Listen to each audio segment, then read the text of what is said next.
Meu nome é Carolina e o que vou contar vai mudar para sempre o modo como você enxerga a própria família. Há apenas 4 dias, meu filho Pedro e minha nora Laura me empurraram, junto com meu marido Antônio, de um penhasco de 30 metros de altura. Com ossos quebrados e coberta de sangue, ouvi o sussurro desesperado de Antônio. Carol, não se mexa. Finja estar morta. Foi nesse momento que ele revelou um segredo ainda mais horrível. Mas antes de continuar, confira se você já está inscrito no canal e escreva nos comentários. De onde você está assistindo este vídeo? Adoramos saber até onde nossas histórias estão chegando. Por mais de 3 décadas, Antônio e eu construímos o que achávamos ser uma família perfeita em nossa pequena casa no interior.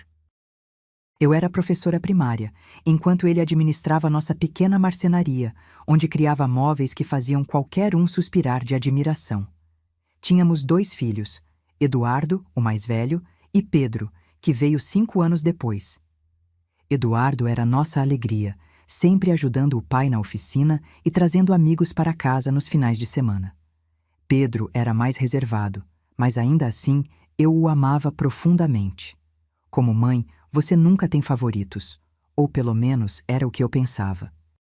Aos domingos, depois da missa, reuníamos toda a família em volta da mesa de jantar que Antônio havia esculpido com suas próprias mãos. Eduardo nos contava seus planos de estudar engenharia na capital, enquanto Pedro mexia silenciosamente na comida em seu prato. À noite, meu marido e eu caminhávamos pela trilha ao redor da cidade, conversando sobre nossos sonhos e como veríamos nossos netos crescerem na mesma casa onde criamos nossos filhos. Nunca imaginei que essas caminhadas inocentes seriam um ensaio para a que quase me matou. Nossa vida era simples, mas feliz. Pelo menos era o que eu acreditava. Mas a felicidade perfeita, como descobriria anos depois, muitas vezes esconde as tragédias mais profundas. Quando Eduardo completou 22 anos, algo mudou em nossa família. Ele e Pedro começaram a discutir com frequência sobre assuntos que eu não compreendia. Eu os ouvia sussurrando no corredor e eles se calavam quando eu me aproximava. Antônio me dizia que eram apenas coisas de irmãos e que logo passaria. Eu queria acreditar nele, porque precisava manter a ilusão de que minha família ainda era perfeita. Uma noite de outubro, há exatamente 20 anos, Eduardo não voltou para casa para o jantar. Esperamos até a madrugada, ligamos para amigos, procuramos em todos os lugares que ele frequentava. Pedro estava em seu quarto, supostamente estudando, mas havia algo estranho em seus olhos sempre que eu perguntava sobre o paradeiro do irmão. Antônio saiu com os vizinhos para procurar Eduardo. Eles vasculharam cada canto da cidade, cada trilha, cada lugar que nosso filho costumava frequentar. Ao amanhecer, encontraram seu corpo no fundo do barranco perto do rio. A polícia disse que foi um acidente, que ele provavelmente escorregou no escuro. Eu nunca questionei essa versão, porque não podia imaginar que a verdade era muito mais horrível. O funeral de Eduardo foi o dia mais sombrio da minha vida. Usei meu único vestido preto, o mesmo que tinha usado no funeral da minha mãe anos antes. Pedro estava estranhamente calmo para alguém que acabara de perder o irmão mais velho. Enquanto eu chorava sem parar, ele permanecia em silêncio, com uma expressão que agora, pensando bem, me causa arrepios.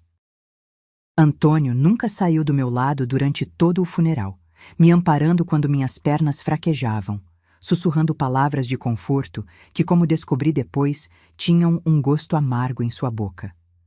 Após a morte de Eduardo, Pedro mudou completamente. Ele se tornou mais atencioso, mais amoroso, como se estivesse tentando preencher o vazio deixado pelo irmão. Ajudava-me com as tarefas domésticas, acompanhava o pai na oficina e me trazia pequenos presentes quando me via triste. Na época pensei que fosse a maneira dele de lidar com o luto, de compensar a perda que todos sentíamos. Como fui ingênua. O que ele estava realmente fazendo era construindo uma fachada perfeita para esconder o monstro que habitava dentro dele. Os anos se passaram e a ferida nunca cicatrizou completamente, mas aprendemos a viver com ela. Pedro se casou com Laura, uma moça aparentemente doce da cidade vizinha, e eles pareciam felizes. Tiveram 2 lindos filhos, e eu finalmente senti que a vida estava nos dando uma segunda chance de felicidade. Laura me chamava de mãe e me ajudava quando eles nos visitavam. Pedro havia herdado o talento do pai para a marcenaria e abriu sua própria loja. Tudo parecia perfeito novamente. Mas agora, deitada no fundo deste barranco com minhas costelas quebradas e o gosto metálico de sangue na boca, entendo que toda essa felicidade era uma mentira cuidadosamente arquitetada. Os primeiros sinais de que algo estava errado começaram há 6 meses, quando Antônio e eu decidimos atualizar nosso testamento. Ao longo dos anos, havíamos economizado cada centavo. Entre nossa casa, o terreno que herdei dos meus pais e nossas economias, tínhamos quase R$ 180 mil para deixar para nossos filhos e netos. Foi Pedro quem sugeriu que visitássemos o advogado. Mãe, pai, vocês já têm 60 anos agora. É importante deixar tudo organizado. Ele nos disse com aquele sorriso que agora me parece sinistro. Laura concordava ao lado dele, segurando minha mão com aqueles dedos que mais tarde me empurrariam para a morte. Nós amamos vocês e queremos ter certeza de que estão protegidos, ela acrescentou com sua voz suave. O advogado, Sr. Marcos, um homem que conhecíamos há anos, explicou as opções. Poderíamos criar um fundo, dividir a herança entre os netos ou fazer um testamento tradicional. Pedro insistiu em ser nomeado junto com Laura como nossos únicos herdeiros, argumentando que eles fariam a distribuição justa aos netos. Além disso, ele disse, vocês vão precisar de nós quando ficarem mais velhos. É melhor que tenhamos acesso aos recursos para cuidar de vocês adequadamente. Algo em seu tom me deixou desconfortável, mas Antônio pareceu convencido. Meu marido, que sempre foi mais confiante do que eu, aceitou a proposta sem muita resistência. Tive minhas dúvidas, especialmente porque me lembrei de como Eduardo sempre falava sobre nos ajudar financeiramente na velhice. Meu filho mais velho tinha planos e sonhos de cuidar de nós, mas Eduardo se foi, e Pedro era nosso único filho vivo. Assinamos os papéis numa tarde de terça-feira. Laura usava um vestido verde claro e me deu um grande abraço depois da cerimônia. Agora somos oficialmente uma família unida para sempre, ela sussurrou em meu ouvido. As palavras dela me causaram um arrepio na hora, embora eu não entendesse o porquê. Naquela noite, enquanto preparava o jantar, não conseguia me livrar da sensação de que havia cometido um terrível erro. As semanas seguintes foram estranhas. Pedro e Laura começaram a nos visitar com mais frequência, mas suas visitas tinham um tom diferente. Eles não vinham mais apenas para passar tempo conosco. Sempre tinham sugestões sobre como deveríamos melhorar a casa, que investimentos deveríamos fazer ou que seguros de vida deveríamos contratar. Mãe, vocês deveriam pensar em vender essa casa grande e se mudar para um lugar menor, Laura comentou enquanto examinava nossos móveis com olhos calculistas. Poderíamos ajudá-los a encontrar um apartamento confortável na cidade. Mas eu amava a nossa casa. Cada canto guardava uma memória. Cada quarto contava uma história dos nossos 35 anos de casamento. A cozinha onde eu tinha preparado milhares de refeições para minha família. A oficina onde Antônio criava suas obras-primas. O quintal onde nossos filhos e netos haviam brincado. Eu não conseguia imaginar minha vida em outro lugar. Quando expressei isso a eles, vi um brilho de irritação nos olhos de Pedro que me congelou até os ossos. Mãe, você está sendo irracional. Ele disse em um tom que nunca havia usado comigo antes. Esta casa é grande demais para 2 pessoas da idade de vocês. Se você cair da escada ou algo acontecer, não conseguiremos chegar a tempo para ajudar. Laura concordou vigorosamente. Além disso, a manutenção deve custar uma fortuna. Seria muito mais inteligente vender agora, enquanto o mercado imobiliário está em alta, e se mudar para algo mais adequado para a idade de vocês. Antônio começou a considerar os argumentos deles. Meu marido, sempre prático, passou a falar sobre a lógica por trás das sugestões. Mas eu não conseguia me livrar da sensação de que havia algo mais por trás de toda essa pressão. Uma noite, depois de outra dessas conversas tensas, perguntei a Antônio se ele não achava estranho que Pedro estivesse de repente tão interessado em nossas finanças. Carolina, ele apenas se preocupa conosco, ele respondeu enquanto escovava os dentes. Talvez devêssemos considerar as sugestões dele. Não somos tão jovens como antes. Mas vi algo nos olhos do meu marido, uma sombra de dúvida que ele não queria reconhecer. Agora sei que Antônio já tinha suas suspeitas, que ele havia começado a conectar os pontos que eu nem sabia que existiam. As coisas pioraram quando Pedro sugeriu que lhe dessemos uma procuração sobre nossas finanças. É apenas por precaução, ele explicou enquanto Laura preparava chá em nossa cozinha como se fosse a dona do lugar. Se um de vocês ficar doente ou tiver algum problema de saúde, podemos gerenciar seus assuntos sem complicações legais. A maneira como ele disse isso, tão naturalmente, tão logicamente, quase me convenceu. Mas havia algo na insistência dele que me deixava nervosa. Não consegui dormir naquela noite. Fiquei acordada olhando para o teto, ouvindo a respiração de Antônio ao meu lado, tentando entender por que me sentia tão inquieta. No dia seguinte, decidi ligar para minha irmã Júlia para pedir conselhos. Júlia sempre foi mais perspicaz do que eu, mais desconfiada das intenções das pessoas. Quando contei a ela sobre a pressão de Pedro, ela ficou em silêncio por um longo momento. Carolina, ela finalmente disse, não acha estranho que Pedro esteja tão ansioso para controlar o seu dinheiro? Quero dizer, ele tem o próprio negócio, está bem financeiramente. Por que precisaria de tanto controle sobre suas finanças? As palavras dela me atingiram como um tapa na cara. Ela estava certa. Pedro nunca pareceu ter problemas financeiros, nunca pediu dinheiro emprestado, nunca mostrou sinais de precisar da nossa ajuda financeira. Naquela tarde, quando Pedro veio para mais uma de suas conversas sobre nosso futuro, decidi confrontá-lo diretamente. Filho, eu disse enquanto estávamos sentados na sala de estar, por que é tão importante para você ter controle sobre nossos assuntos financeiros? Seu pai e eu ainda estamos lúcidos. A reação dele foi imediata e reveladora. O rosto endureceu, e por um momento vi algo em seus olhos que me lembrou outra pessoa, algo frio, calculista e perigoso. Mãe, não se trata de controle, ele respondeu com uma voz tensa. Trata-se de amor, cuidado e responsabilidade familiar. Mas a maneira como ele disse responsabilidade familiar soou mais como uma ameaça do que uma expressão de afeto. Laura, que tinha ficado em silêncio até então, interveio com sua voz doce, mas firme. Carolina, só queremos o melhor para vocês. É doloroso ver vocês se preocuparem com coisas que poderíamos resolver facilmente. Naquela noite, depois que eles foram embora, Antônio e eu tivemos nossa primeira discussão séria em anos.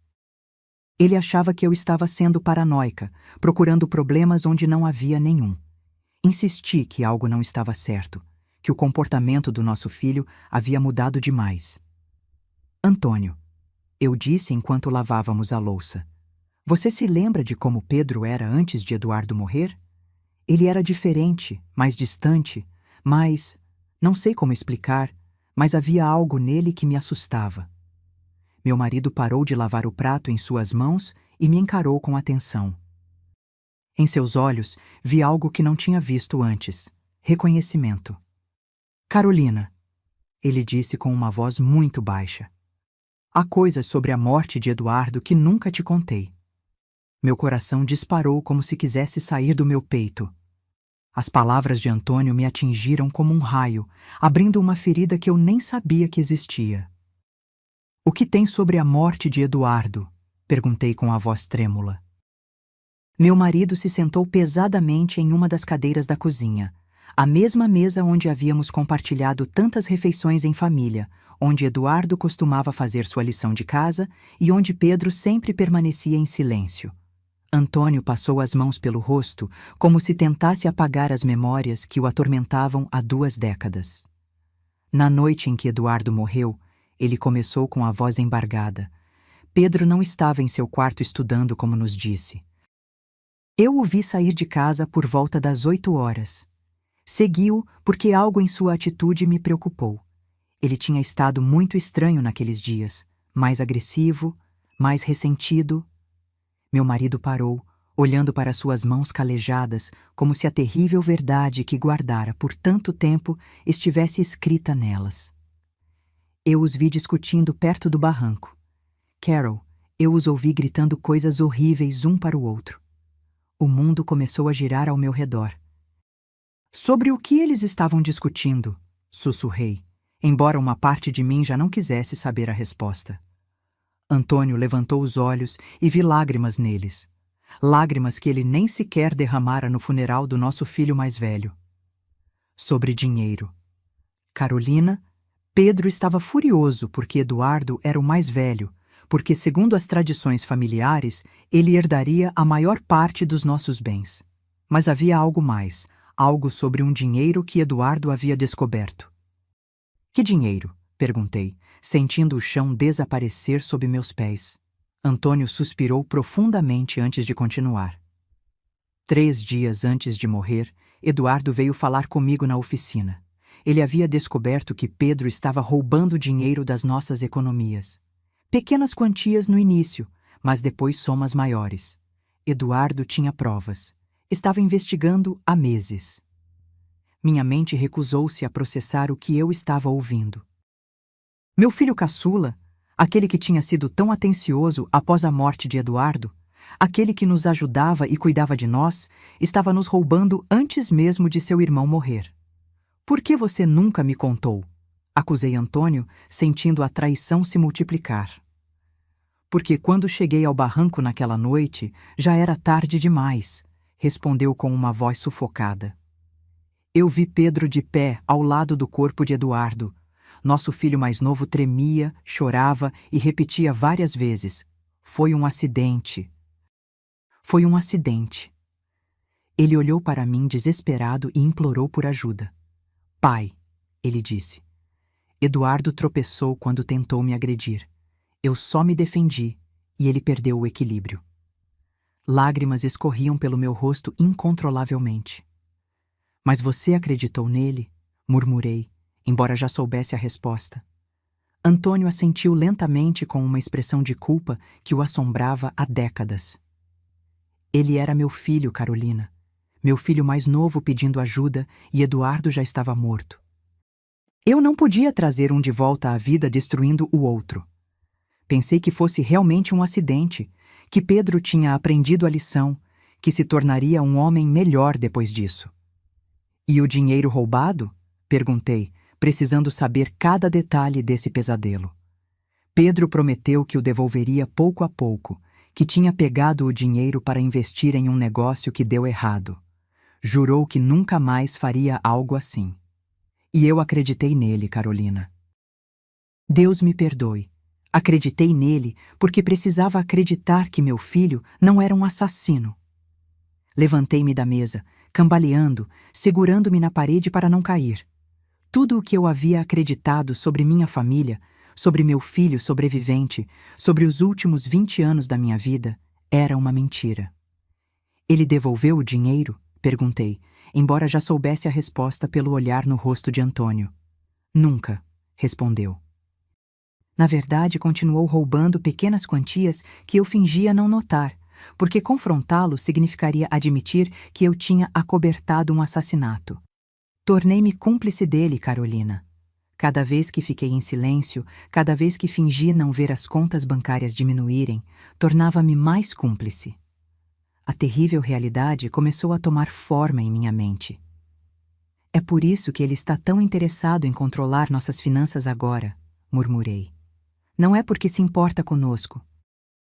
É porque quer terminar o que começou há 20 anos. Antônio assentiu gravemente. "E há algo mais, Carolina. Algo que descobri há apenas algumas semanas." "O que mais poderia haver?" perguntei, sentindo que meu coração não aguentava mais revelações. Antônio foi até sua escrivaninha e pegou alguns papéis que havia escondido sob outros documentos.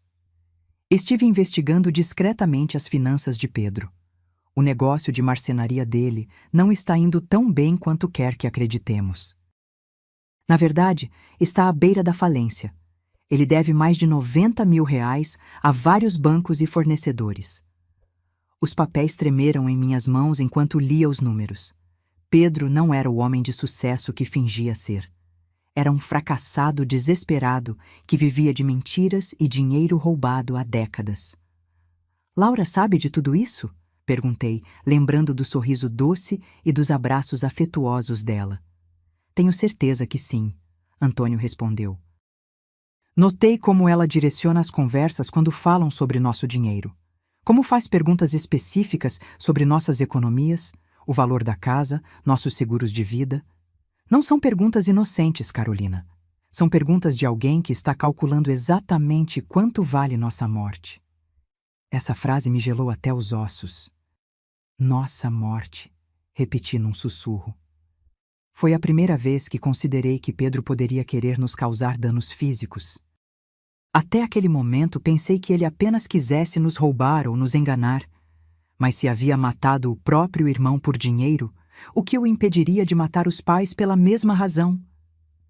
Antônio, disse, agarrando suas mãos, temos que ir à polícia, contar a verdade sobre Eduardo e sobre o que está acontecendo agora. Mas meu marido balançou a cabeça com um olhar de desamparo que partiu meu coração. Com que provas, Carolina? Sou cúmplice de acobertar um assassinato. Se falar agora, também irei para a prisão. E, além disso, quem vai acreditar em um homem idoso guardando esse segredo há 20 anos? Ele estava certo. Então, apenas esperamos ele nos matar como matou Eduardo? Vamos ser muito cuidadosos, Antônio disse, tentando soar mais confiante do que realmente estava. Vamos encontrar uma maneira de nos proteger, de reunir evidências para... Suas palavras foram interrompidas pelo som do telefone. Era Pedro. Oi, mãe, ele disse com aquela voz doce que agora soava sinistra. Laura e eu estávamos pensando, e achamos que seria lindo celebrar o aniversário de casamento de vocês com algo especial.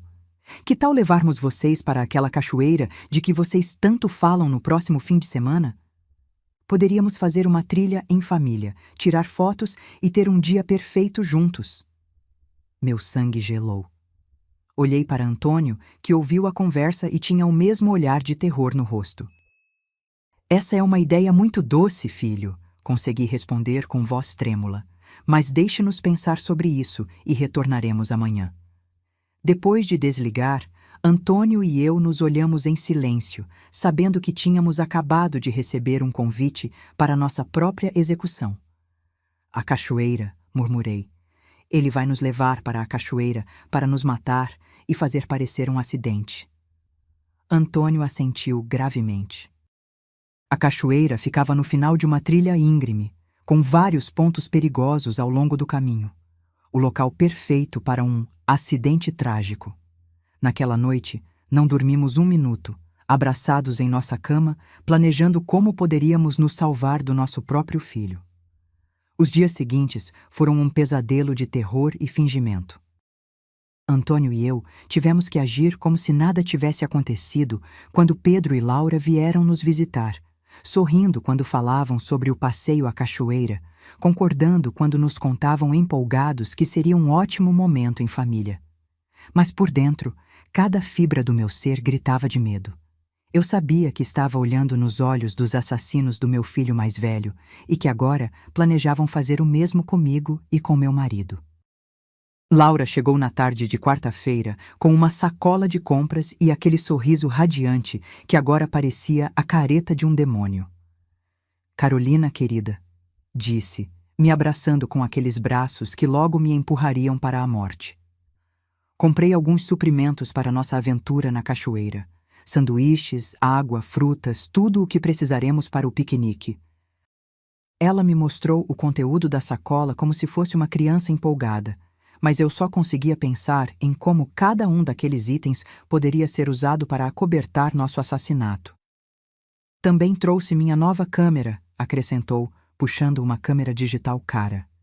Quero capturar cada momento deste dia especial. Serão fotos que guardaremos para sempre. A ironia das palavras dela me deu náuseas. A única foto que ela tiraria seria dos nossos corpos quebrados no fundo de algum penhasco, se alguém nos encontrasse. Pedro apareceu atrás dela carregando uma mochila de caminhada nova. Pai, disse para Antônio com entusiasmo fingido. Comprei todo o equipamento necessário para uma trilha segura. Cordas, lanternas, um kit de primeiros socorros. Cada palavra que saía da boca dele soava como uma zombaria cruel. Equipamento de segurança para planejar nossos assassinatos. A perversidade da situação me deixou tonta. Não é um pouco perigoso para pessoas da nossa idade? Perguntei, tentando soar casual enquanto procurava qualquer desculpa para cancelar a viagem. Laura acariciou minha bochecha com aquela falsa ternura que me embrulhava o estômago. É por isso que escolhemos uma trilha muito fácil e segura, garantiu. É um caminho que até crianças podem fazer. Além disso, Pedro e eu estaremos lá para cuidar de vocês o tempo todo. Sim, eles estariam lá para cuidar de nós até o momento exato em que decidissem nos empurrar de um penhasco. Naquela noite, quando finalmente foram embora, Antônio e eu nos sentamos na sala de estar, tremendo não apenas do frio, mas do terror absoluto que havíamos contido por horas. Não podemos ir, eu disse, agarrando as mãos dele. Simplesmente não podemos. Vamos inventar alguma desculpa. Se não formos, Antônio respondeu com uma voz grave, eles vão encontrar outra maneira de nos matar. Talvez algo que pareça ainda mais acidental, como um incêndio na casa ou um assalto que deu errado. Pelo menos na cachoeira, sabemos o que eles vão tentar fazer. As palavras dele tinham uma lógica terrível, mas não me confortaram em nada. Então, o que você sugere? Perguntei, desesperada para encontrar alguma solução que salvasse nossas vidas. Antônio ficou pensativo por alguns minutos antes de responder. Vamos, mas estaremos preparados. Vou esconder meu celular e configurá-lo para gravar tudo o que acontecer. Se conseguirmos sobreviver, teremos evidências. E se não... A voz dele falhou. Pelo menos, alguém saberá a verdade. Na sexta-feira à noite, mal conseguimos tocar no nosso jantar. Sabíamos que poderia ser nossa última refeição juntos em nossa casa, naquela cozinha onde havíamos compartilhado tantos momentos felizes quando éramos uma família de verdade. Antônio revisou seu testamento mais uma vez, certificando-se de que, se algo acontecesse conosco, pelo menos, Pedro não conseguiria tudo sem haver algum registro de nossas suspeitas. Escrevi uma carta, ele confessou, mostrando um envelope lacrado. É endereçada à sua irmã Júlia. Nela, explico tudo o que sabemos sobre a morte de Eduardo e o que acreditamos que Pedro planeja fazer conosco. Eu a escondi no lugar onde guardamos nossos documentos importantes. Se não voltarmos deste passeio, pelo menos ela saberá onde procurar a verdade. Naquela noite, fomos para a cama abraçados, sussurrando palavras de amor que poderiam ser as últimas. Se algo acontecer comigo, Antônio disse, quero que você saiba que estes 35 anos com você foram os melhores da minha vida. Apesar de tudo, apesar dos erros e dos segredos, eu te amo mais do que minha própria vida. Chorei em silêncio, memorizando o ritmo da respiração dele, o calor de seu corpo, o cheiro de sua pele. Sábado amanheceu com um céu azul que parecia zombar da nossa situação. Pedro chegou cedo, assobiando uma melodia alegre que me gelou o sangue. Bom dia, meus pombinhos, gritou da porta da frente. Prontos para a grande aventura? Laura apareceu atrás dele, radiante como uma noiva no dia do casamento, exceto que este era um casamento com a morte. Durante o café da manhã, que mal conseguimos comer, Pedro explicou a rota que faríamos em detalhes. É uma trilha linda, disse, espalhando um mapa na mesa. Leva a um mirante onde se pode ver toda a cachoeira. Dizem que a vista é espetacular. Os olhos dele brilhavam com um entusiasmo que parecia demoníaco. Claro, as vistas seriam espetaculares. Seriam as últimas que veríamos em nossas vidas. A trilha tem algumas partes íngremes, Laura acrescentou, como se estivesse nos dando informações turísticas úteis. Mas nada que caminhantes experientes como vocês não possam lhe dar. O comentário dela sobre nossas supostas habilidades de caminhada soou como uma piada cruel. Éramos 2 idosos de 60 anos que mal caminhávamos pelo parque de vez em quando. Enquanto carregávamos o carro, vi Pedro verificando meticulosamente sua mochila, certificando-se de que tinha tudo o que precisava para seu plano. Vi cordas, uma pequena pá e algo que parecia uma arma de sinalização. Para que serve isso? Perguntei, apontando para a arma. Para a segurança. Ele respondeu sem perder o ritmo. Se nos perdermos ou algo der errado, podemos enviar um sinal de socorro. Claro, eles enviariam um sinal de socorro depois de nos empurrar de um penhasco para que nossos corpos fossem encontrados e o trágico acidente durante um passeio em família fosse confirmado. Tudo havia sido calculado. Cada detalhe planejado para fazer nossos assassinatos parecerem perfeitamente naturais. A viagem de carro até a trilha durou 1 hora que pareceu uma eternidade. Laura colocou música animada e cantarolava junto com as canções como se estivéssemos realmente indo para um divertido passeio em família. Pedro dirigia com cuidado, obedecendo a todos os limites de velocidade, parando em cada sinal de parada. Ele não queria arriscar um acidente que arruinasse seus planos perfeitos. Durante a viagem, Antônio discretamente pegou minha mão e ativou a gravação em seu telefone. Tudo o que acontecesse a partir daquele momento seria registrado. Se conseguíssemos sobreviver, teríamos provas. Se não, pelo menos a verdade não morreria conosco. Quando finalmente chegamos ao início da trilha, meu coração batia tão forte que pensei que ele sairia do meu peito. O lugar era lindo, com árvores altas e o som da cachoeira ao longe. Mas para mim, tinha se tornado o cenário para minha própria execução. Pedro e Laura tiraram suas mochilas do carro, sorrindo e brincando como se fosse o dia mais feliz de suas vidas. Prontos para a aventura? Pedro perguntou, e pela primeira vez em 20 anos vi o mesmo brilho frio em seus olhos que ele tinha na noite em que matou seu irmão. A trilha começou relativamente fácil, serpenteando entre árvores exuberantes e rochas cobertas de musgo. Laura andava na nossa frente, constantemente tirando fotos e comentando sobre a beleza da paisagem. "Olhem essas flores silvestres", exclamou, apontando para arbustos cheios de flores roxas. "E aquela borboleta azul, que linda!" A atuação dela era perfeita, de uma nora amorosa, desfrutando de um dia especial com seus sogros. Pedro andava atrás de nós, supostamente para garantir que não ficássemos para trás. Mas eu podia sentir os olhos dele em nossas costas como facas. Cada vez que me virava para olhá-lo, ele sorria com aquele sorriso que havia aperfeiçoado ao longo de 20 anos de mentiras. "Como estão se sentindo, mãe e pai?" perguntava com falsa preocupação. "Precisam parar e descansar?" Depois de 1 hora de caminhada, começamos a subir uma parte mais íngreme da trilha. Minhas pernas já estavam cansadas e Antônio respirava com dificuldade. Não estávamos acostumados com este tipo de exercício, e nossos filhos assassinos sabiam disso perfeitamente. Haviam escolhido uma rota que nos esgotaria fisicamente, tornando-nos vulneráveis para quando chegasse a hora de executar o plano. "Estamos quase no mirante", Laura anunciou. Embora, de acordo com o mapa que eu tinha visto em casa, ainda tivéssemos pelo menos mais 1 hora de caminhada, a mentira dela confirmou que eles não tinham intenção de chegar ao mirante de verdade. O lugar onde planejavam nos matar deveria estar muito mais perto.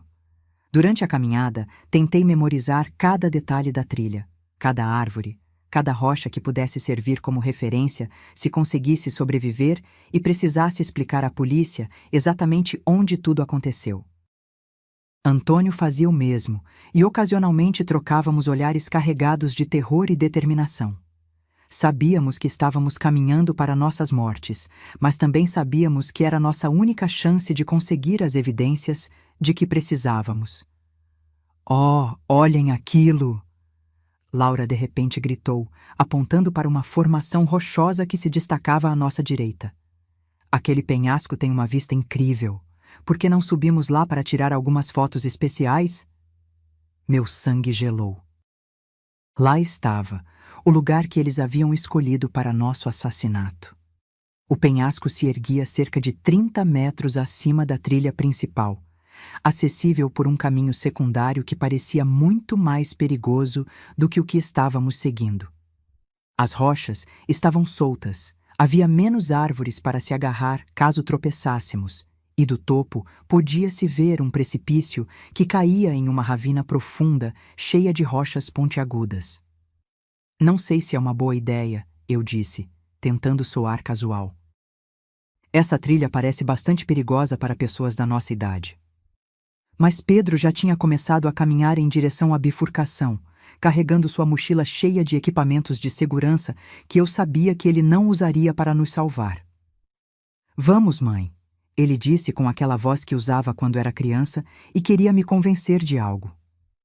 Vai levar apenas alguns minutos. Além disso, Laura está certa.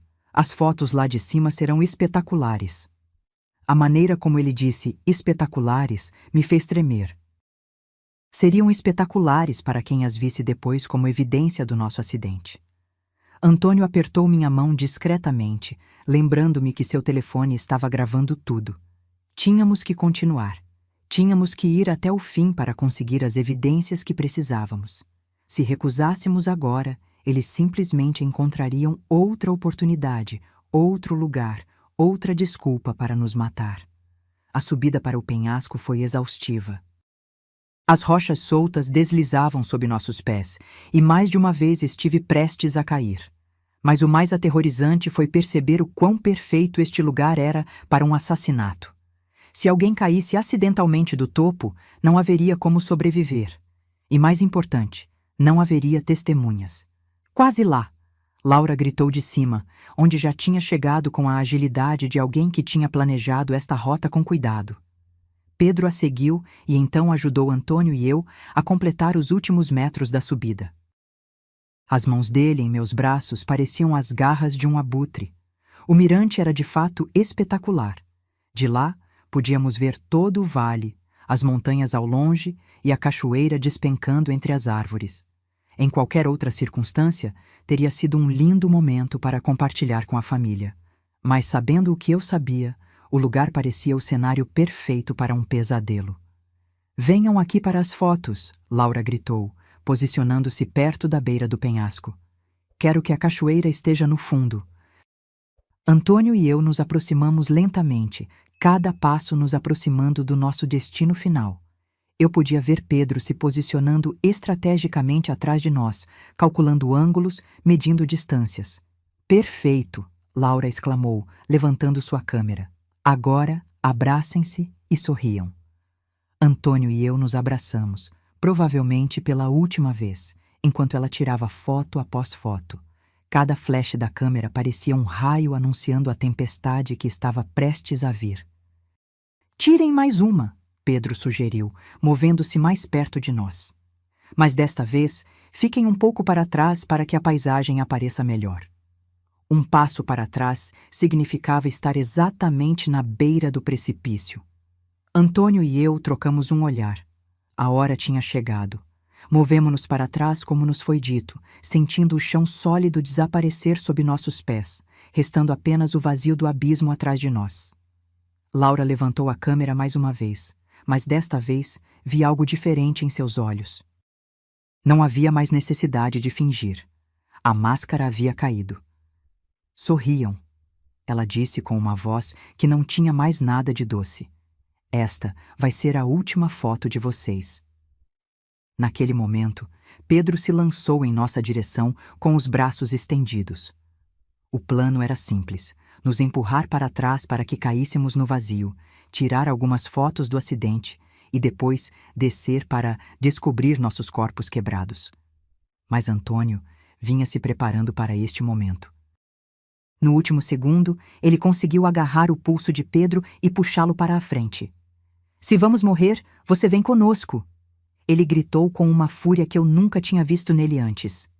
Por um momento, nós 4 estávamos cambaleando na beira do penhasco, segurando uns aos outros em uma dança macabra entre a vida e a morte. Laura gritou e tentou ajudar Pedro, mas o peso de todos nós era demais. Senti o chão ceder sob meus pés, senti a gravidade começar a vencer a batalha. E então, nós 4 caímos juntos, trancados em um abraço mortal, gritando enquanto o ar assobiava ao nosso redor e o chão rochoso se aproximava em uma velocidade vertiginosa. Naqueles segundos que duraram uma eternidade, pensei em Eduardo, em como ele deve ter se sentido quando Pedro o empurrou para o barranco há 20 anos. O impacto foi brutal. Ouvi o som horrível de ossos quebrando, o som do meu próprio corpo se estilhaçando contra as rochas. A dor era indescritível. Mas ainda mais terrível era o gosto de sangue na minha boca e a certeza de que desta vez Pedro havia vencido. Desta vez não haveria testemunhas para contar a verdade. Mas então ouvi a voz de Antônio, fraca, mas clara. Carolina, não se mexa. Finja que está morta. E percebi algo incrível. Eu ainda estava viva. A dor era tão intensa que pensei que enlouqueceria. Cada fibra do meu corpo gritava em agonia. Senti sangue escorrendo pelo meu rosto e algo molhado e pegajoso encharcando minhas roupas. Mas a voz de Antônio ecoou em meus ouvidos como um comando divino. Finja que está morta. Com uma força de vontade que eu não sabia que possuía, permaneci completamente imóvel, controlando até mesmo minha respiração para que fosse imperceptível. A poucos metros de distância, podia ouvir os gemidos de dor de Pedro e Laura. Eles também haviam sobrevivido à queda, mas pelos sons que faziam, pareciam estar em pior condição do que nós. Laura, ouvi a voz quebrada do meu filho. Você está bem? A preocupação dele com a esposa me embrulhou o estômago. Este homem, que havia assassinado o próprio irmão e tentado nos matar, ainda era capaz de sentir amor por alguém. Acho que quebrei minha perna, Laura gemeu. Dói tanto, Pedro. E os velhos? A maneira desrespeitosa como ela se referiu a nós confirmou o que eu já sabia. Nunca fomos família para ela. Éramos apenas obstáculos no caminho para o nosso dinheiro. Ouvi um movimento como se Pedro estivesse se arrastando em nossa direção. Meu coração batia tão rápido que tive medo que ele pudesse ouvi-lo. Estão mortos, ele anunciou depois de alguns minutos que pareceram horas. Os dois estão com os olhos abertos, mas não estão respirando. A mentira dele me encheu de uma estranha esperança. Se ele acreditasse que estávamos mortos, talvez tivéssemos uma chance. Perfeito. Laura sussurrou com uma satisfação que me gelou o sangue. Funcionou exatamente como planejamos. Bem, exceto pela parte em que nós caímos também, Pedro disse com amargura. Pelo menos não teremos que fingir que os amamos mais, ela riu. Nos próximos minutos, que pareceram uma eternidade, Pedro e Laura discutiram a situação. Ambos estavam feridos, mas podiam se mover. O plano agora era se arrastarem até encontrarem um lugar de onde pudessem pedir ajuda e então contar a história de como haviam milagrosamente sobrevivido a um trágico acidente que matou seus pobres sogros. Lembre-se da história, Pedro disse para Laura. Estávamos tirando fotos quando uma rocha se soltou sob os pés do meu pai. Ele tropeçou e, tentando se agarrar, puxou minha mãe com ele. Tentamos ajudar, mas caímos também. É importante que nossas histórias sejam idênticas. Eu sei, Laura respondeu. Já ensaiamos isso 100 vezes. Somos os sobreviventes traumatizados de uma tragédia familiar. Pobres de nós. Perdemos nossos queridos sogros em um acidente horrível. A atuação dela era tão convincente que, se eu não tivesse vivido a verdade, teria acreditado em cada palavra. Gradualmente, as vozes deles se desvaneceram enquanto se arrastavam em direção ao que esperavam ser a salvação. Quando o silêncio finalmente caiu, Antônio sussurrou meu nome tão baixo que mal pude ouvi-lo. Carolina, você está bem? Respondi no mesmo sussurro, confirmando que estava viva, mas terrivelmente ferida. Minha perna esquerda está quebrada. Ele me disse com uma voz sufocada de dor. E acho que tenho algumas costelas fraturadas. E você? Fiz um inventário mental do meu corpo. Senti uma dor aguda no meu braço direito. Minha cabeça latejava como se alguém estivesse martelando-a, e havia definitivamente algo errado com meu ombro, mas eu estava viva, e isso era mais do que eu tinha esperado. Estamos mal, mas estamos vivos, sussurrei. O telefone está gravando, mas não há sinal aqui embaixo. Essa era a parte mais aterrorizante da nossa situação. Estávamos vivos, mas presos no fundo de uma ravina, feridos e sem nenhuma maneira de nos comunicarmos com o mundo exterior. Se ninguém viesse nos procurar, morreríamos ali lentamente de sede, fome ou por causa de nossos ferimentos. Antônio, sussurrei. Antes que seja tarde demais, preciso que você me conte tudo. Tudo o que realmente aconteceu na noite em que Eduardo morreu. Meu marido suspirou profundamente, como se estivesse esperando por este momento há 20 anos. Naquela noite, começou com uma voz trêmula. Eduardo veio me encontrar na oficina. Estava furioso. Tinha papéis nas mãos, extratos bancários. Ele me mostrou evidências de que Pedro vinha roubando dinheiro das nossas contas há meses. Pequenas quantias no início, depois somas maiores. Eduardo vinha investigando porque tinha notado discrepâncias em nossas economias. A dor física se misturou com a dor emocional enquanto eu ouvia a verdade que tinha sido escondida por décadas. Eduardo queria confrontar Pedro naquela mesma noite. Antônio continuou. Tentei acalmá-lo, convencê-lo a esperar até o dia seguinte, mas ele estava determinado. Disse que não conseguiria dormir sabendo que seu irmão mais novo estava nos roubando. E você o seguiu? Perguntei, embora já soubesse a resposta. Segui porque estava com medo do que poderia acontecer. Conhecia o temperamento de Eduardo quando ficava com raiva. E também tinha notado algo estranho sobre Pedro ultimamente. Uma frieza que me causava arrepios. Quando cheguei ao barranco, Antônio continuou. Encontrei-os gritando um com o outro. Eduardo tinha os papéis na mão, acenando com eles no rosto de Pedro. Você é um ladrão, gritava. Está roubando dos nossos próprios pais. Pedro negou tudo. Disse que Eduardo estava louco, que estava inventando coisas. Meu coração acelerou enquanto imaginava a cena. Meus 2 filhos se enfrentando no escuro, um acusando o outro de traição. O que aconteceu depois? Perguntei com um fio de voz. Antônio parou por um longo tempo antes de continuar. Eduardo disse que se ele não devolvesse o dinheiro e confessasse tudo para nós, ele mesmo nos contaria a verdade. Pedro ficou furioso. Gritou que Eduardo sempre tinha sido o favorito, que ele sempre tinha tido tudo fácil, que era a hora de as coisas mudarem. E então, a voz de Antônio falhou. Pedro empurrou Eduardo. Não foi um acidente. Ele o empurrou com toda a força, deliberadamente. Lágrimas escorreram pelo meu rosto, misturando-se com o sangue dos meus ferimentos. Por que você nunca me contou a verdade? Sussurrei. Antônio suspirou profundamente. Porque quando cheguei onde Pedro estava, ele chorava, tremia, repetindo várias vezes que tinha sido um acidente, que não tinha intenção. Implorou para que eu não te contasse nada, que ele não podia te perder também.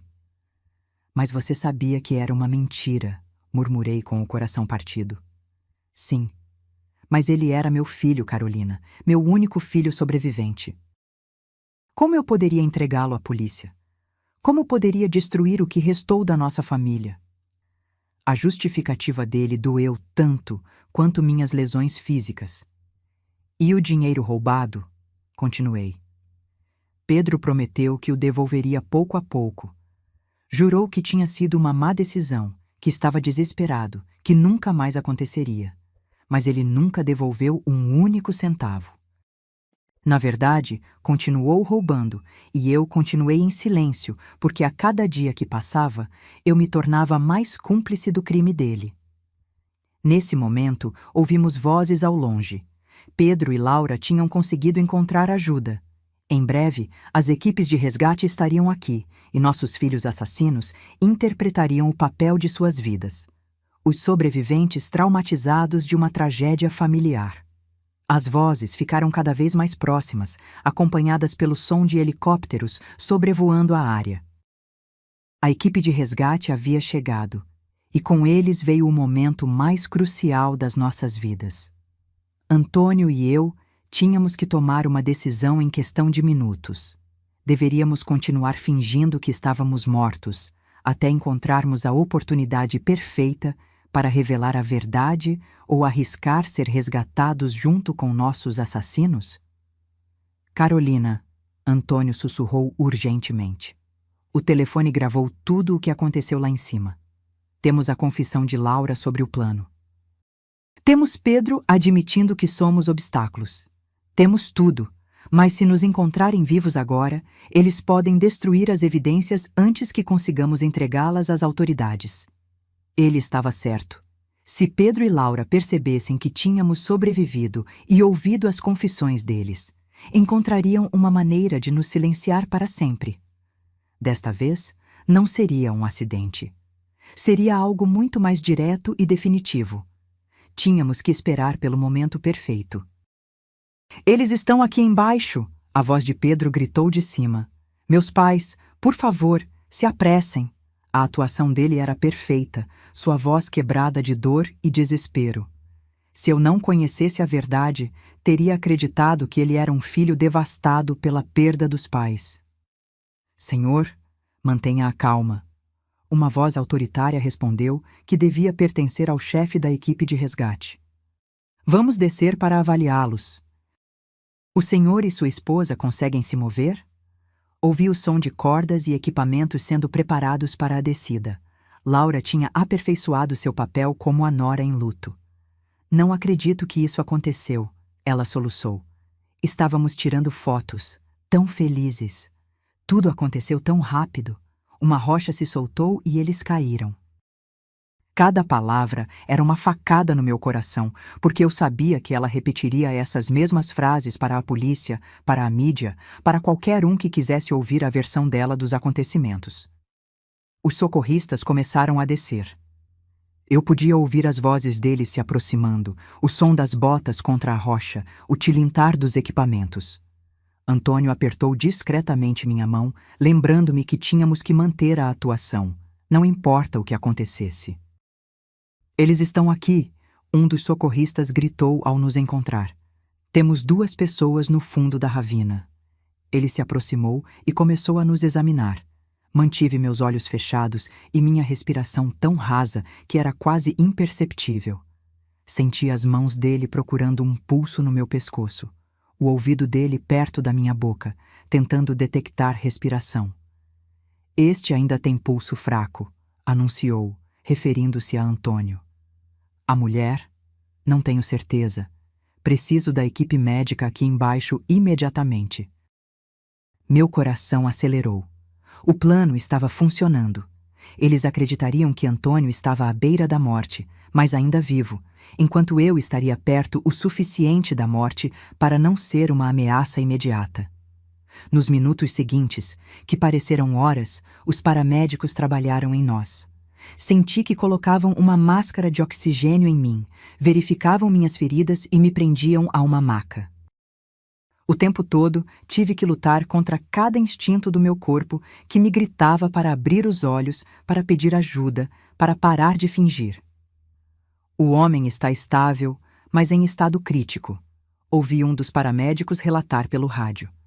A mulher está em estado muito grave, o pulso está quase imperceptível. Precisamos transportá-los para o hospital imediatamente. Perfeito. Eles nos levariam para o hospital, onde teríamos a oportunidade de falar com as autoridades sem que Pedro e Laura pudessem nos silenciar. Durante a subida nas macas, pude ouvir os soluços fingidos de Laura e as palavras de conforto que os socorristas ofereciam a ela e a Pedro.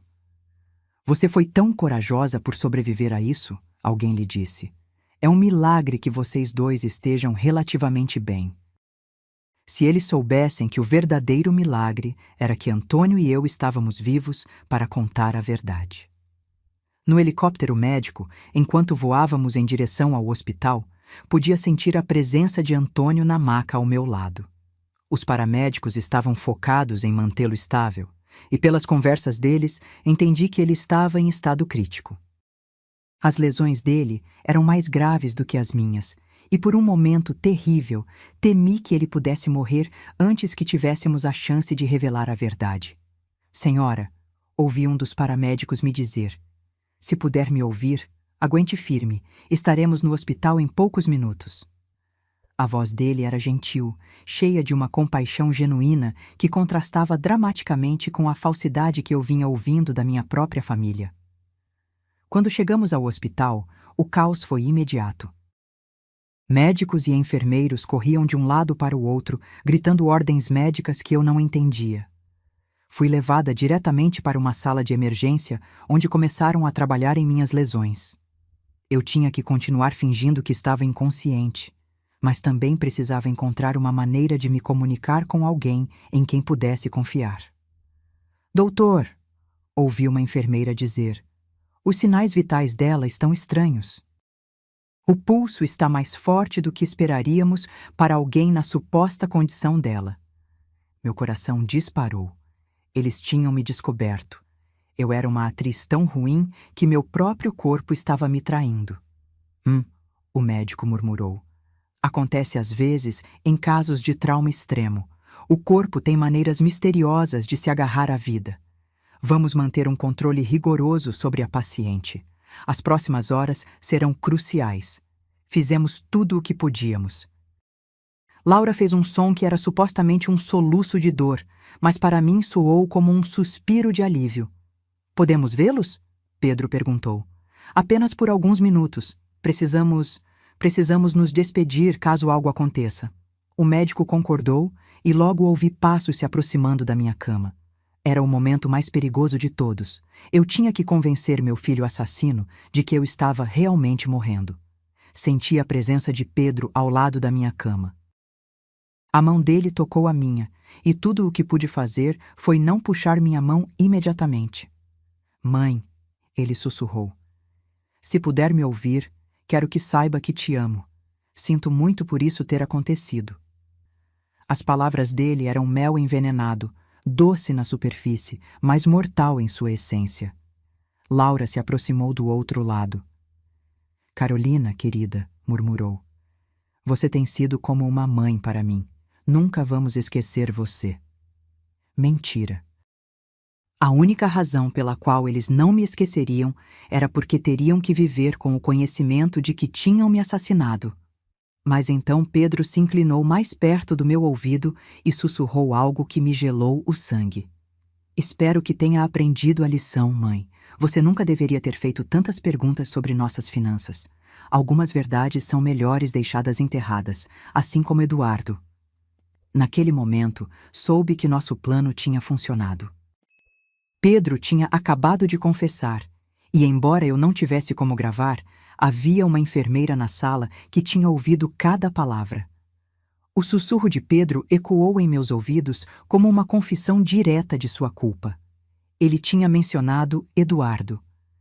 Tinha admitido que algumas verdades deveriam permanecer enterradas. E mais importante, tinha reconhecido que nossas perguntas sobre finanças tinham sido a razão para nosso acidente. Mas eu precisava de mais do que isso.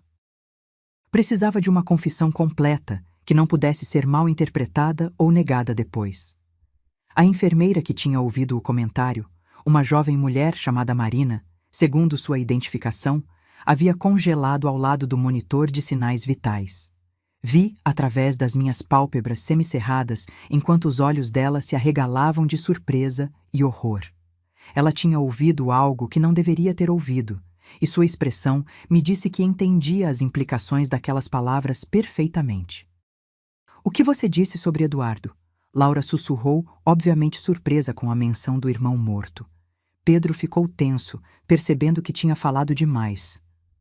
Nada, murmurou. Eu apenas quis dizer, bem, mamãe sempre se perguntou o que realmente aconteceu naquela noite. Acho que não importa mais. Mas importava, E Laura era inteligente o suficiente para perceber que seu marido tinha cometido um erro. Pedro, ela disse com uma voz tensa. Vamos, os médicos precisam de espaço para trabalhar. Eu podia sentir a tensão entre eles, a compreensão mútua de que tinham falado demais no lugar errado. Depois que eles saíram, a enfermeira Marina se aproximou da minha cama. Senhora, ela sussurrou tão baixo que mal pude ouvi-la. Sei que pode me ouvir. O que acabei de ouvir não é normal. Se está em perigo, precisa me dizer de alguma forma. A voz dela tinha uma urgência que me encheu de esperança. Alguém mais tinha começado a suspeitar. Muito lentamente, quase imperceptivelmente, movi meu dedo indicador. Foi o menor movimento possível, mas Marina o notou imediatamente. Meu Deus, ela sussurrou. Ela está fingindo estar inconsciente. Movi meu dedo novamente, desta vez 2 vezes. Sim, escute, ela disse, inclinando-se ainda mais perto. Vou fingir que estou verificando seus monitores. Se está em perigo por causa daquelas pessoas que acabaram de sair, mova seu dedo 3 vezes. Sem hesitar, movi meu dedo 3 vezes. Marina ofegou. Eles fizeram isso com a senhora? Mais 3 movimentos. A enfermeira se afastou da minha cama e fingiu verificar minha IV enquanto processava o que tinha acabado de descobrir. Eu podia ver na expressão dela que estava lutando com a decisão do que fazer. Finalmente, ela se aproximou de mim novamente. Vou falar com o médico responsável, sussurrou. Mas preciso que continue fingindo até que possamos protegê-la. A senhora entende? Movi meu dedo uma vez.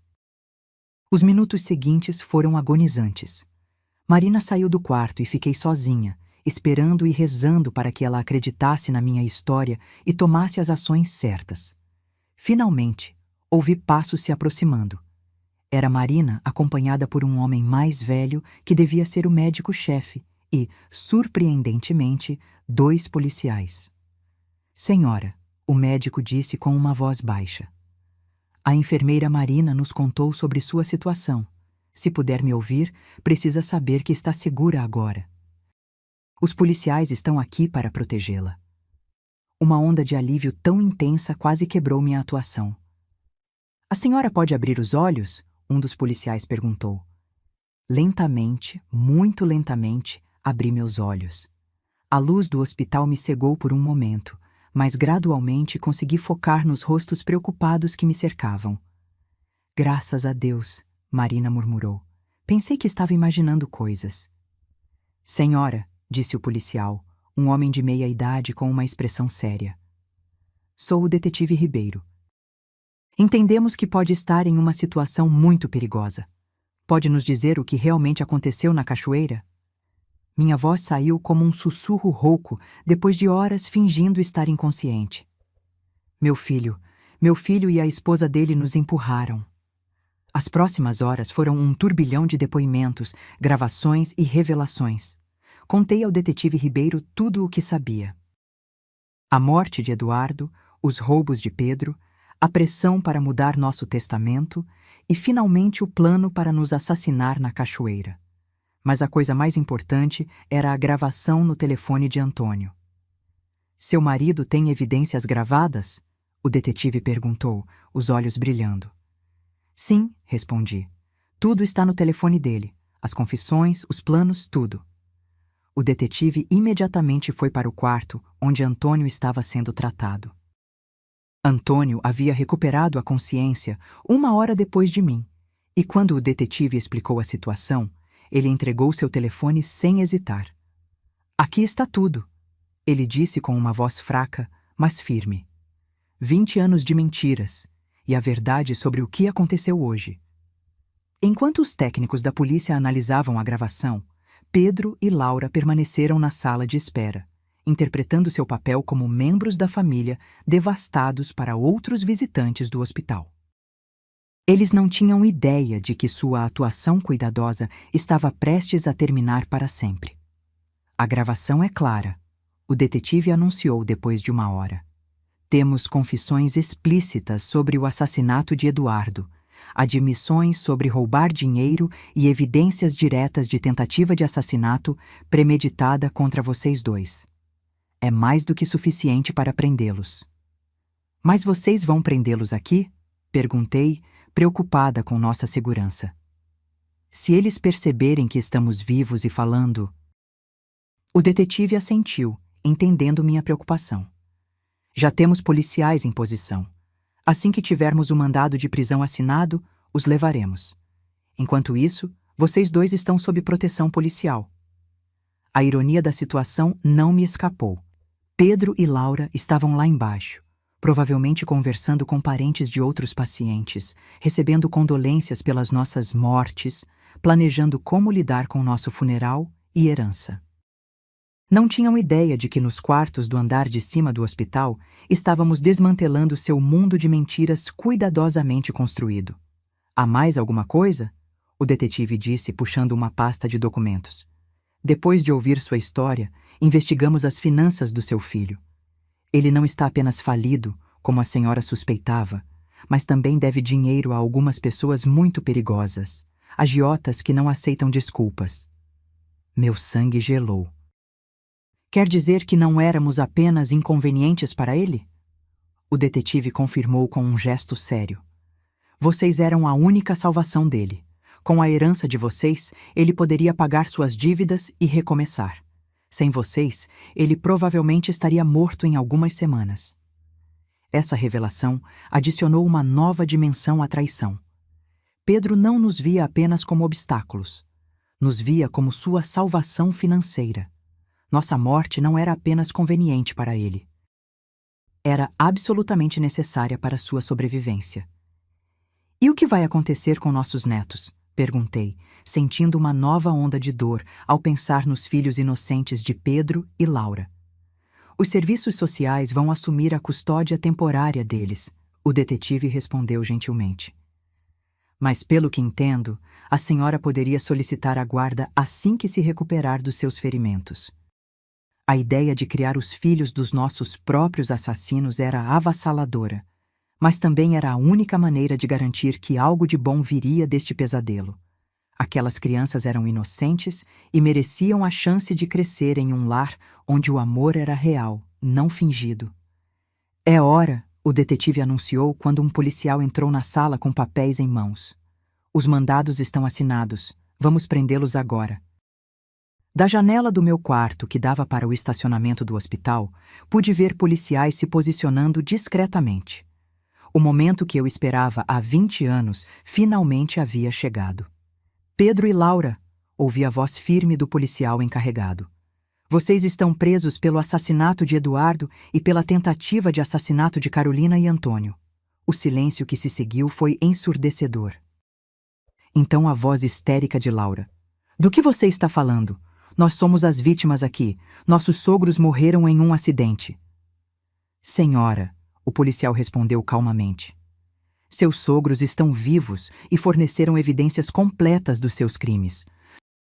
Houve um momento de silêncio absoluto, seguido por um grito de desespero de Pedro. Isso é impossível. Nós os vimos morrer. Eles estavam mortos. A confissão involuntária dele foi capturada pelos gravadores da polícia, adicionando mais uma peça de evidência ao caso. Pelo rádio, ouvi Laura começar a culpar Pedro. Foi tudo ideia dele. Eu não queria fazer nada disso. Ele me forçou. E Pedro, em desespero, gritou. Foi você quem sugeriu o penhasco. Você planejou tudo isso. Em questão de minutos, a aliança que tinha durado por anos desmoronou enquanto cada um tentava salvar sua própria pele. O detetive Ribeiro retornou ao meu quarto 1 hora depois, com uma expressão de satisfação misturada com tristeza. Eles estão presos e a caminho da delegacia, informou. Ambos estão tentando culpar um ao outro, o que só fortalece o nosso caso, mas há algo mais que preciso lhe dizer. O que mais? Perguntei, embora não tivesse certeza se meu coração aguentava mais revelações. Durante a prisão, encontramos isto na mochila do seu filho, disse, mostrando-me um pequeno gravador digital. Aparentemente, ele vinha gravando as conversas com a senhora e seu marido nas últimas semanas, provavelmente procurando por evidências de que vocês suspeitavam de algo. Meu sangue gelou. O que isso significa? O detetive suspirou. Isso significa que ele sabia que vocês estavam começando a descobrir a verdade.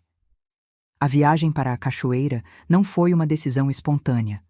Foi uma resposta direta às suspeitas de vocês. Em uma das gravações, pode-se ouvir claramente Laura dizendo a ele: "Temos que agir rápido antes que eles vão para a polícia." A profundidade do planejamento e a frieza do cálculo me tiraram o fôlego. Eles não tinham apenas planejado nos matar. Tinham monitorado nossas conversas, avaliando o nível de perigo que representávamos para eles. Éramos ratos em um labirinto, e eles eram os cientistas observando cada um dos nossos movimentos. Há mais uma coisa, o detetive continuou, que descobrimos na investigação das finanças dele. Seu filho não apenas devia dinheiro a agiotas perigosos, mas também havia falsificado a sua assinatura em vários documentos, tentando acessar suas contas bancárias.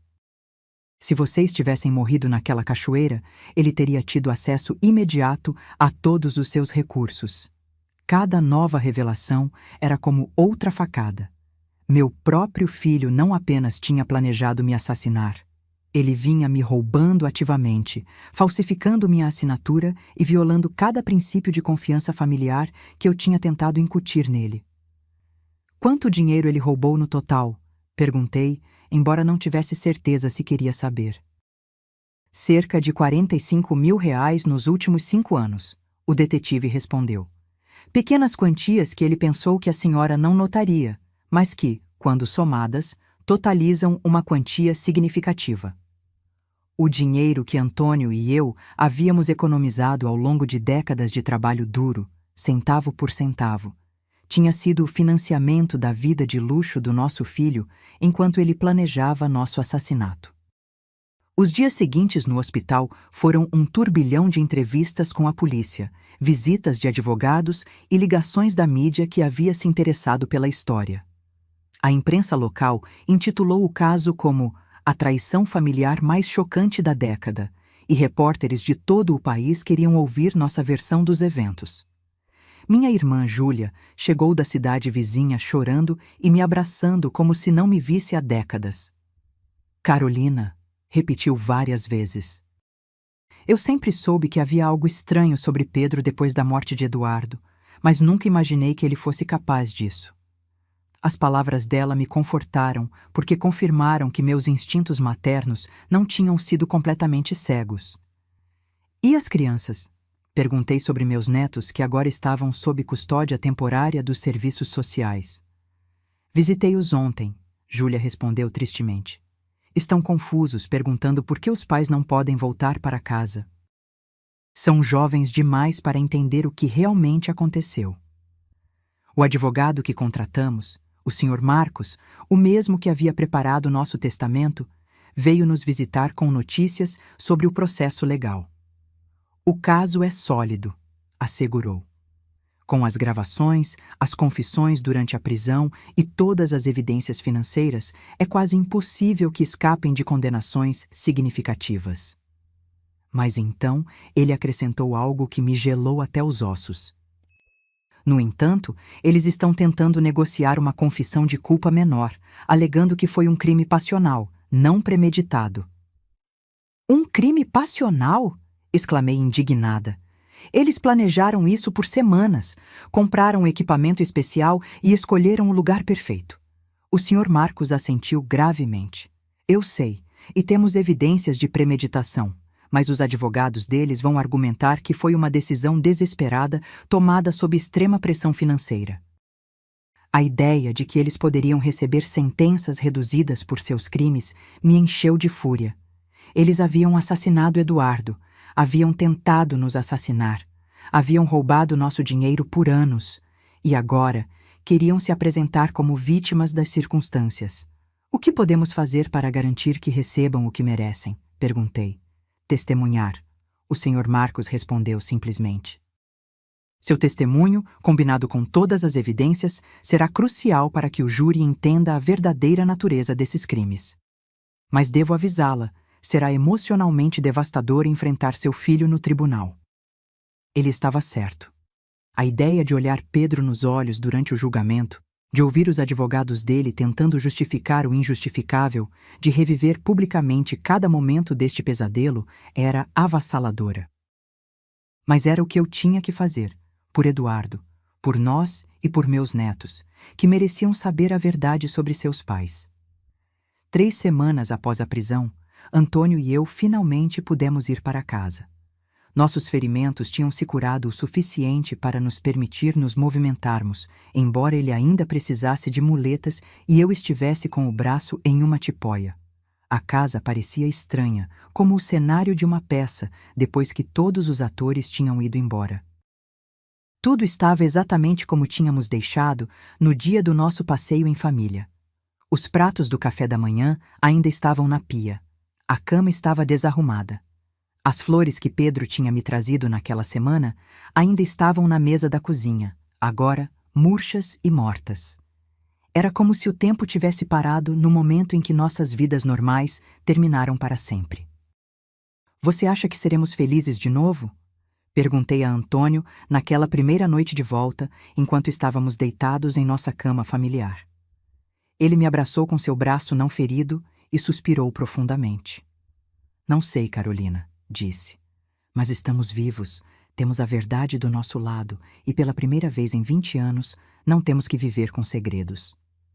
O julgamento começou 6 meses depois. No dia em que tive que testemunhar, olhei Pedro diretamente nos olhos pela primeira vez desde a prisão. Não vi remorso, nem dor. Não vi o filho que eu tinha criado. Vi um estranho frio e calculista que tinha se disfarçado como meu filho por décadas. Quando terminei meu testemunho, depois de recontar cada detalhe horrível da nossa experiência, me dirigi a ele diretamente do banco das testemunhas. Pedro, não sei quem você é, mas você não é mais meu filho. Meu filho morreu na noite em que você matou Eduardo, e o que tem vivido no lugar dele por 20 anos é um monstro que eu, sem saber, ajudei a criar. O júri deliberou por 3 dias antes de encontrar Pedro culpado de assassinato em 1º grau pela morte de Eduardo e tentativa de assassinato em 1º grau pelo que ele fez conosco. Laura recebeu a mesma condenação como cúmplice. Ambos foram sentenciados à prisão perpétua sem possibilidade de liberdade condicional. Agora, 1 ano depois, Antônio e eu começamos o processo de adoção formal dos nossos netos.